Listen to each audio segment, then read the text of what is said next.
তাজমহলের পাথর দেখেছো, দেখিয়াছো কি তার প্রাণ? তাজমহলের পাথর দেখেছো, দেখিয়াছো কি তার প্রাণ? অন্তরে তার মমতাজ নারী, বাহিরেতে শাহজাহান। কতক্ষণ? অন্তরে তার মমতাজ নারী আর বাইরেতে কি শাহজাহান। তার মানে স্বামী আর স্ত্রী। হুন্না লিবাসুল লাকুম ওয়া আনতুম লিবাসুল লাহুন্না ইযা মাদ্দাজিউ সানাইত ফাহা তাসান্নাত ফাকানাত আলাইহি লিবাসা। যদি বিবাহ করার মতো উপার্জন ক্ষমতা তোমার কাছে না থাকে তাহলে বিয়ে করো না। যদি শক্তি থাকে উপার্জন করার, বউ চালাবার, পরের মেয়েটা আসবে তোমার ঘরে, তোমার কাছে সেই উপার্জনের ক্ষমতা না থাকলে তুমি বিয়ে করো না। আর যদি ক্ষমতা থাকে বিয়ে করো। এটা তোমার চোখ এবং তোমার লজ্জাস্থানের জন্য এটা ঢাকনা স্বরূপ হয়ে যাবে।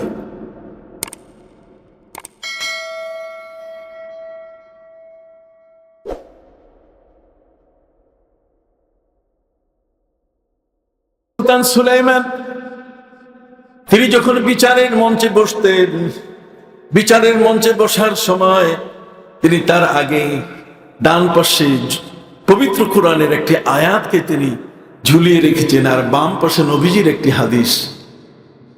তিনি বিচারের মঞ্চে বসে প্রথমে কোরআনের আয়াতটা তেলাওয়াত করতেন, বিচার করার আগে কোরআনের আয়াত পড়তেন। সুবহানাল্লাহ বলেন। বিচারক তার বিচারের সব আইন পুস্তক তিনি পড়ে তিনি কি রায় ঘোষণা করবেন, হেয়ারিং কোন বিষয় নেবেন, সেই বিষয়গুলো তো অবশ্যই তিনি দেখবেন। কিন্তু যখনই চেয়ারে বসবেন তখনই কোরআনের একটি আয়াত এবং প্রিয় নবী সাল্লাল্লাহু আলাইহি ওয়াসাল্লামের একখানা হাদিস তিনি তেলাওয়াত করবেন, পড়ে তারপর বিচার শুরু করবেন। সুবহানাল্লাহ। আসুন সেই আয়াত কি? পবিত্র কোরআনের আয়াত হলো ইন্নাল্লাহা ইয়া'মুরু বিল আদলি ওয়াল ইহসান। আল্লাহু আকবার। আল্লাহ আদল করতে বলছেন আর ইহসান করতে বলছেন। আদল, আদল কি জিনিস? আদল মানে ইনসাফ। আদল শব্দের অর্থ কি? ন্যায় বিচার। কথা বলেন। আদল হচ্ছে ন্যায় বিচার, ইনসাফ। অতএব এই আদল, এটি হচ্ছে হাইকোর্ট। ওয়াল ইহসান, ইহসান শব্দের অর্থ হচ্ছে দয়া।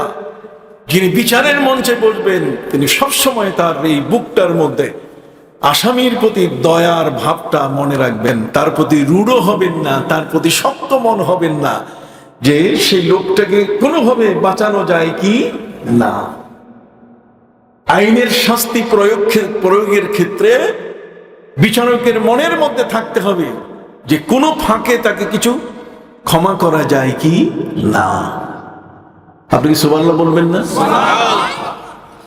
ভাইরা আমার, পবিত্র কোরআন মজিদে আল্লাহ পাক রব্বুল আলামিন বলেছেন, কোন মানুষ যদি কোন মানুষকে হত্যা করে তাহলে হত্যার বদলে হত্যা। ইয়া আইয়ুহাল্লাযীনা আমানু কুতিবা আলাইকুমুল কিসাসু ফিল কাতলা। হত্যার বদলে হত্যা। অতএব এটি ইসলামের আইন। মান কাতালা নাফসান বিগাইরি নাফসিন আও ফাসাদিন ফিল আরদি ফাকান্নামা কাতালান নাসা জামিআ। কেউ যদি কোনো মানুষকে হত্যা করে তাহলে সে যেন সারা পৃথিবীর মানুষগুলোকে হত্যা করেছে, তাকে ছাড় দেওয়া যাবে? ইসলামের কত কঠোর আইন, কথা বুঝতে পারছেন? এই কঠোর আইনে একজন বিচারক বিচার করতেছেন, কিন্তু সেই বিচারকের উপরেও আল্লাহ পাক রব্বুল আলামিন যে ব্যক্তি নিহত হয়েছে, যাকে মেরে ফেলা হয়েছে, তাদেরকে বিচারকের উপরেও আল্লাহ তাআলা ক্ষমতা দিয়ে দিয়েছেন। কথা বলেন। বিচারকের উপরেও তাদেরকে কি দিয়েছে? ক্ষমতা। নিহত পরিবারকে আল্লাহ পাক রব্বুল আলামিন বিশাল ক্ষমতা দিয়েছেন, যেটা বিচারকের উপরে ক্ষমতা। বিচারক তো রায় দিয়ে ফেলেছে যে তার এখন মৃত্যুদণ্ড কার্যকর করা হবে, কিন্তু তারপরও আল্লাহ পাক রব্বুল আলামিন বিচারকের রায়ের উপরে নিহতের পরিবারকে ক্ষমতা দিয়েছেন আরেকটা। পবিত্র কোরআন মজিদ আপনি খুলে দেখুন, আল্লাহ পাক রব্বুল আলামিন বলেন, وَمَنْ قُتِلَ مَظْلُومًا فَجَعَلْنَا لِوَلِيِّهِ سُلْطَانًا। যদি কাউকে মেরে ফেলা হয়, কেউ কাউকে হত্যা করলে হত্যার বদলে হত্যা রায় হয়ে গেছে, যে লোকটাকে মেরে ফেলা হয়েছে অন্যায় ভাবে, অতএব তার শাস্তি বিধান হয়ে গেছে মৃত্যুদণ্ড। কিন্তু সেই মৃত্যুদণ্ড রায় হওয়ার পরেও নিহতের পরিবারকে আল্লাহ ক্ষমতা দিয়েছেন, যদি তারা মাফ করে দেয়, আল্লাহ বলছেন তাহলে আর আমি কিছু বলবো না। সুবহানাল্লাহ। আল্লাহ বলছেন যদি নিহতের পরিবার কি করে দেয়, ক্ষমা করে দেয়, তাহলে আমি আল্লাহ আর কিছু বলবো, আমি তো বিচার করে দিয়েছি। এখন যার লোক মারা গেছে, ওয়ামান কুতিলা মাজলুমান ফাকাদ জাআলনা লিওয়ালিহি সুলতানা ফালা ইসরিফ ফিল কতল। সুবহানাল্লাহ বলেন। আজকের এগুলো আলোচনা হয় না, এগুলো হচ্ছে গবেষণামূলক কথা, একাডেমিক কথা। আপনাদের কষ্ট হচ্ছে? সম্মানিত সুধী ভাইরা আমার, আলেম সম্প্রদায় যদি না হয়, সুষ্ঠু বিচার, জীবন সংরক্ষণ এবং সুশীল সমাজ বিনির্মাণ কখনোই সম্ভব হবে না। এই জন্য প্রতি 48 মাইলের মধ্যে একজন আলেম থাকা ফরজে কেফায়া। কত? 48 মাইলের মধ্যে ধনী মানুষ থাকতে হবে এ কথা বলা হয় নাই। একটা সাধারণ জ্ঞানী মানুষ বাংলায় ইংরেজিতে খুব বড় শিক্ষিত থাকতে হবে তা বলা হয় নাই, বরং 48 মাইল একটা সফরের দূরত্ব। এই 48 মাইল বলতে গেলে 72 কিলোমিটার ব্যাসার্ধ। এই ব্যাসার্ধের মধ্যে একজন আলেম থাকা ফরজে কিফায়া। যদি কোনো আলেম না থাকে, তাহলে ওই এলাকার যত মানুষ আছে সব গুনাহগার হয়ে যাবে, সব মানুষগুলো অপরাধী হয়ে যাবে। কেন? এ কারণে যে আল্লাহ পাক রব্বুল আলামিন একটি আইন করেছেন। আল্লাহর আইন হলো ফাসআলু আহলাদ যিকরি ইন কুনতুম লা তা'লামুন। যে বিষয়গুলো সম্পর্কে তোমার জানা নাই, এই বিষয়গুলো যে জানে তার কাছে জিজ্ঞেস করো। জাননেওয়ালা হলেন আলেম। বলেন জাননেওয়ালা কি? আলেম। সাধারণ মানুষ একজন মাস্টার্স ডিগ্রি করেছে জেনারেল ভাবে, সেই আলেম আর আমরা যারা কোরআনের আলেম, এই দুটো কখনো এক না, কখনোই না, কখনোই না, কখনোই না। কথা বুঝতে পারছেন? আপনি কখনো একটা লোক গণিতে বিশেষজ্ঞ, তার সাথে আপনি একজন আলেমকে কখনো মিলাবেন না যে এর চেয়ে সে বেশি শিক্ষিত। না, তার চেয়ে আলেম বেশি শিক্ষিত। এই আলেমের পবিত্র কোরআনের মধ্যে আছে বহুমুখী জ্ঞান, আর তার কাছে আসে শুধু একমুখী জ্ঞান। কথা বলেন, সে শুধু একজন আলিম হচ্ছে কোরআন পড়া মানুষ, আর কোরআন হচ্ছে সারা পৃথিবী কিভাবে চালানো যায়, জগৎ কিভাবে চালানো যায়, পরিবার কিভাবে চালানো যায়, ব্যক্তি কিভাবে চালানো যায়, সমাজ কিভাবে চালানো যায়, রাষ্ট্র কিভাবে চালানো যায়, তার সবকিছু পবিত্র কোরআনে আছে। এই বিষয়ের যারা আলেম, তারা তাদের চেয়ে অনেক উপরে। সুবহানাল্লাহ বলুন। এই জন্য আমার নবী সাল্লাল্লাহু আলাইহি ওয়াসাল্লাম বলেছেন, ফাজলুল আলিমি আলাল আবিদ কাফাজলি আলা আদনাকুম। আমি নবীর মর্যাদা যেমন সবার উপরে, পৃথিবীর মধ্যে ইবাদতকারী ব্যক্তিদের উপরে মর্যাদা কার? আলেমদের। এই জন্য নাওমুল আলিমি খায়রুম মিন ইবাদাতিল জাহিল। একজন সাধারণ ব্যক্তির ইবাদতের চেয়ে, একজন সাধারণ ব্যক্তি সারা রাত নফল নামাজ পড়তেছে, আর একজন আলেম ঘুমাচ্ছেন, তার ইবাদতের চেয়ে আলেমের ঘুমের দাম কি বেশি? আপনি কি বেজার হচ্ছেন নাকি যে হুজুর আমাদের সম্পর্কে কিছু কইতেছেন না? কি বলেন ভাইরা আমার? সবাই যদি জেলে হয় তাহলে অফিস করবে কে? সবাই যদি কৃষিবিদ হয় তাহলে ডাক্তার হবে কে? কথা কল। আল্লাহ পাক রব্বুল আলামিন জ্ঞানকে ভাগ ভাগ করে দিয়েছেন, আর সেই জ্ঞানের মহাজগতের একদল ব্যক্তি যারা আলিম ওলামা, আজকে তাদের মাধ্যমে মাহফিল অনুষ্ঠান হচ্ছে। আমরা জোরে একটু আলহামদুলিল্লাহ বলতে পারি না? আমরা কোনোখানে গেলে আমাদেরকে বলে যুব সমাজের উদ্যোগে এই মাহফিল অনুষ্ঠিত হচ্ছে। কোথাও গেলে বলা হয় যে গ্রামের অমুক মাতব্বর সাহেবের উদ্যোগে অথবা অমুক ব্যক্তির উদ্যোগে এটা হচ্ছে, কিন্তু আজকে এই বড়ুয়া এলাকার 22টি মসজিদের শ্রদ্ধাভাজন ইমাম খিলক্ষেত সহ আজ তারা সবাই মিলে এই আয়োজন করেছেন। আমি বিশ্বাস করি এই আয়োজন যদি আলেম ওলামা সমস্ত মসজিদের ইমামরা এই নীতিটাকে অব্যাহত রাখে, এই নিয়মটাকে যদি চালু রাখেন, সারা বাংলাদেশে যত আলেম আছে, এক একটা গ্রামের যত আলেম, এক একটা অঞ্চলের যত আলেম, এই সকল আলেম মিলে যদি এইভাবে সাধারণ মানুষের জন্য তারা যদি এইভাবে সেমিনার সিম্পোজিয়াম, তারা যদি ওয়াজ মাহফিল করেন, আমার মনে হয় এদেশ সোনার দেশে পরিণত হয়ে যাবে। এদেশে কালা জাহাঙ্গীরকে খুঁজে পাওয়া যাবে না, এদেশে সুব্রত বাইনকে খুঁজে পাওয়া যাবে না, এদেশে ওই গলাকাটা আজিজ আর কুত্তা আসলামকে খুঁজে পাওয়া যাবে না। কথা বুঝেন নাই? প্রতিটি ঘরে ঘরে মানুষগুলো হবে এক একজন ওলি আল্লাহ, এক একজন দরবেশ। প্রত্যেকটি ঘরের মানুষ হয়ে যাবে নামাজি। স্ত্রী তার স্বামীকে নামাজ না পড়লে সেখানে বলবে তোমার সাথে আমার সংসার নাই। কথা বল। সম্মানিত শুধু আজকের সব মেয়েরা যদি এক হয় যে স্বামী নামাজ না পড়লে ভাত পাকাবো না, তাহলে ওই স্বামী আপনি দেখবেন অবশ্যই সে নামাজি হয়ে যাবে। রাতের গভীরে যদি স্ত্রী স্বামীর মাথায় আদরের হাত বুলিয়ে দিয়ে বলে, স্বামী রে, পবিত্র কোরআন মজিদে আল্লাহ বলেছেন, وَمِنَ اللَّيْلِ فَتَهَجَّدْ بِهِ نَافِلَةً لَكَ, রাতের গভীরে তাহাজ্জুদের নামাজ অনেক বরকতময়। তুমি উঠো, তোমার জন্য আমি পানি গরম করেছি, তুমি পবিত্রতা অর্জন করো, চলো তুমি ইমাম হবে আর আমি হব তোমার মুক্তাদি।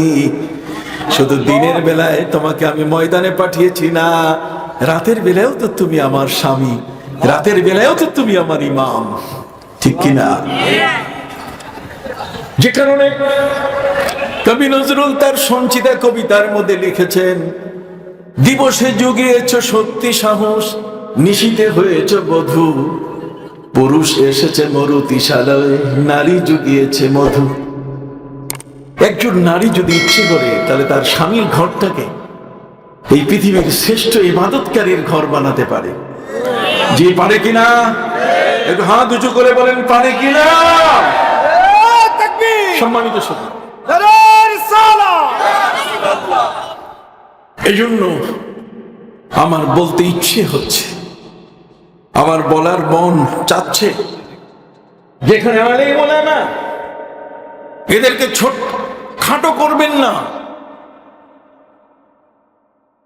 সম্মানিত সুধী ভাইরা আমার, আলেমদের গা ওয়ালুহুমুল উলামা মাসমুমা, আল্লাহর নবী সাল্লাল্লাহু আলাইহি ওয়াসাল্লাম বলেছেন যে আলেমের গায়ে বিষ মাখানো আছে। কথা বল, আলেমের গায়ে হাত দিও না, আলেমের সম্পর্কে জিহ্বা নড়াইও না, বাজে কথা কইও না, মৌলবি মুলবি লেখাপড়া জানে না, খবরদার।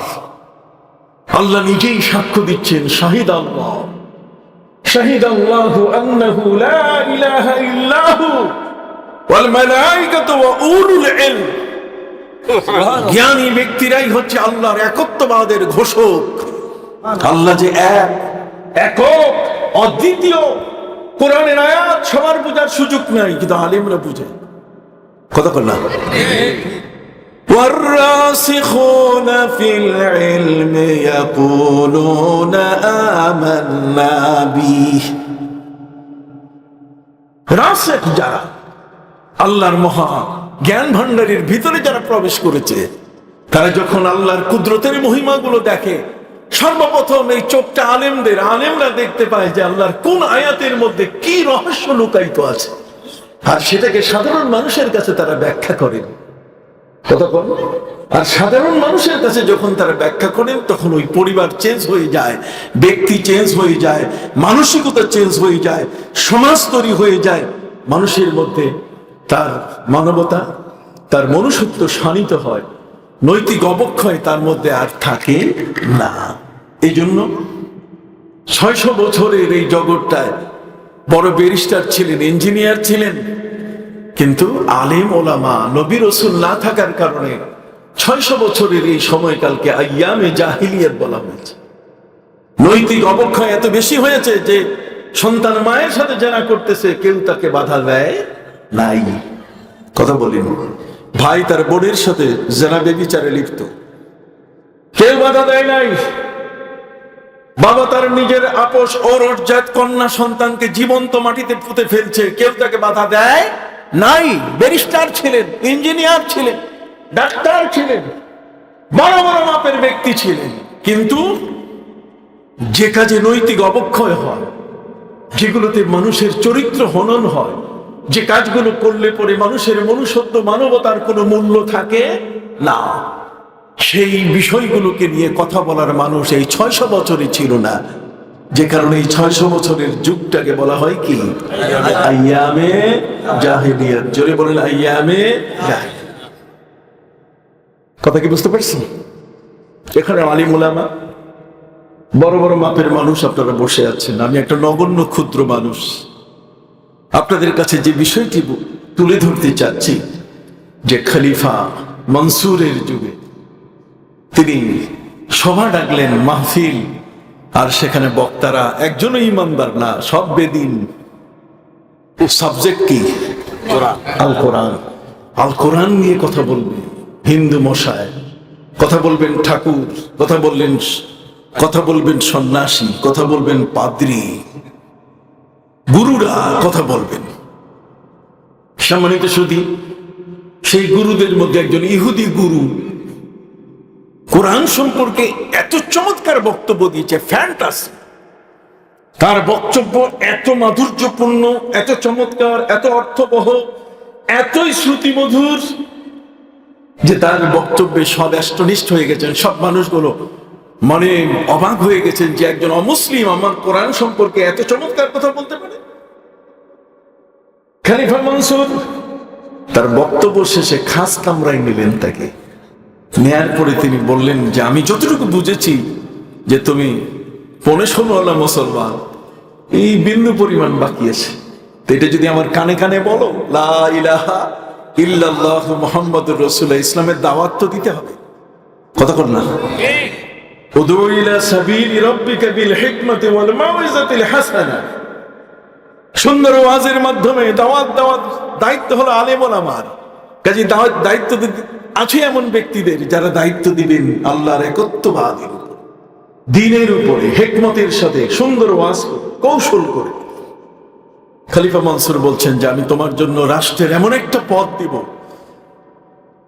তুমি খুশি হবে। আমি তোমার জন্য সে পদ খালি করে রেখেছি, তুমি শুধু আমাকে কানে কানে বলো লা ইলাহা ইল্লাল্লাহ। খালি এতটুকু বলাটা বাকি সব আছে তোমার মধ্যে। ইহুদি বলে উঠলো, স্যার আমি মুসলমান হওয়ার জন্য বক্তব্য দেই নাই। ওয়া মান ইউদলিল ফালা হাদিয়া লাহ। যদি কেউ পথভ্রষ্ট হয় তাহলে তাকে তো কেউ পথ দেখাবে না। একটি কথিকা আছে, একটি কথায় আছে, এক লোক ছিল খুব গরিব। বলুন, লোক ছিল কি? গরিব, মিসকিন। এত গরিব ছিল যে সে নিজে উপার্জন জানতো না। আমার নবী সাল্লাল্লাহু আলাইহি ওয়াসাল্লাম বলছেন, যুবক, বাপের সম্পদের উপরে ভিত্তি করে বিয়ের আসর জমাইও না। বাপের সম্পদ, বাবা ধনাঢ্য ব্যক্তি, বাপের অনেক সম্পদ আছে, এটাকে কেন্দ্র করে তুমি বিবাহের আসর জমাইও না। এমনও হতে পারে যে তোমার বাবা সব বিক্রি করতে পারেন, এর মালিকানা তোমার এখনো আসে নাই। মালিকানা আসবে বাপের মৃত্যুর পরে। বেশ, আপনারা বুঝতেছেন তো? বাবার মৃত্যুর কি পরে। নবীজি বলেছেন, ইয়া মাশারাশ শাবাব মান ইসতাতা মিনকুমুল বাতা ফালইয়াতাজাওয়াজ ফাইন্নাহু আগাদ্দু লিল বাসরি ওয়া আহসানু লিল ফারজ ওয়া মান লাম ইসতাতি ফাআলাইহি আস-সাওম ফাইন্নাহু লাহু বিজা আও কামা ক্বালা an-নবী সাল্লাল্লাহু আলাইহি ওয়াসাল্লাম। প্রিয় নবীজি সাল্লাল্লাহু আলাইহি ওয়াসাল্লাম বলেন, রে যুবক সম্প্রদায়, যদি বিবাহ করার মতো উপার্জন ক্ষমতা তোমার কাছে না থাকে তাহলে বিয়ে করো না। যদি শক্তি থাকে উপার্জন করার, বউ চালাবার, পরের মেয়েটা আসবে তোমার ঘরে, তোমার কাছে সেই উপার্জনের ক্ষমতা না থাকলে তুমি বিয়ে করো না। আর যদি ক্ষমতা থাকে বিয়ে করো। এটা তোমার চোখ এবং তোমার লজ্জাস্থানের জন্য এটা ঢাকনা স্বরূপ হয়ে যাবে। কথা বললাম? হ্যাঁ, ওই যে পাতিলের উপরে কি ঢাকনা না, তো চোখের উপরে ঢাকনা হবে, তখন অন্য কোনো মেয়েদের দিকে তোমার মন চাইবে না তাকাইবে। তোমার স্ত্রীটাই হবে, যেহেতু সে তোমার কাছে তোমার বিছানার সঙ্গিনী। দিবসে জুগিয়েছ শক্তি সাহস। একজন স্ত্রী দিনের বেলায় তার স্বামীকে বলে, যাও তুমি মাঠে, আমি আছি তোমার ঘরে। যাও তুমি অফিসে, আমি আছি তোমার ঘরে। যাও তুমি তোমার চাকুর স্থলে, আমি আছি তোমার ঘরে। দিবসে জুগিয়েছ শক্তি সাহস, নিশীতে হয়েছ বধূ, রাতের বেলায় তুমি আমার বিছানার সঙ্গিনী হয়েছ। পুরুষ এসেছে মরুতিশালয়ে, নারী জুগিয়েছে মধু। নরবহে হাল, নারী শেষে খাল, হাল খাল পানি মাটি মিশে, ফসল হয়ে ফুটে উঠেছে সোনালী ধানের শীষে। কতক্ষণ না? এই জন্য কবি নজরুল বলেছেন, তাজমহলের পাথর দেখেছো, দেখিয়াছো কি তার প্রাণ? তাজমহলের পাথর দেখেছো, দেখিয়াছো কি তার প্রাণ? অন্তরে তার মমতাজ নারী, বাহিরেতে শাহজাহান। কতক্ষণ? অন্তরে তার মমতাজ নারী, আর বাহিরেতে কি শাহজাহান। তার মানে স্বামী আর স্ত্রী, হুন্না লিবাসুল্লাকুম ওয়া আনতুম লিবাসুল্লাহুন্না, ইযা মাদ্দাজিউ সানাইত ফাহা তাসান্নাত ফাকানাত আলাইহি লিবাসা। স্বামী স্ত্রী এমন একে অপরের পাশে যখন এসে যায়, তখন একে অপরের পোশাক হয়ে যায়। কি বলেন, ঠিক কিনা? এই জন্য একজন স্ত্রী তার জীবনের চাহিদা কি একজন ব্যক্তিকে তা পূরণ করার যোগ্যতা রাখতে হবে।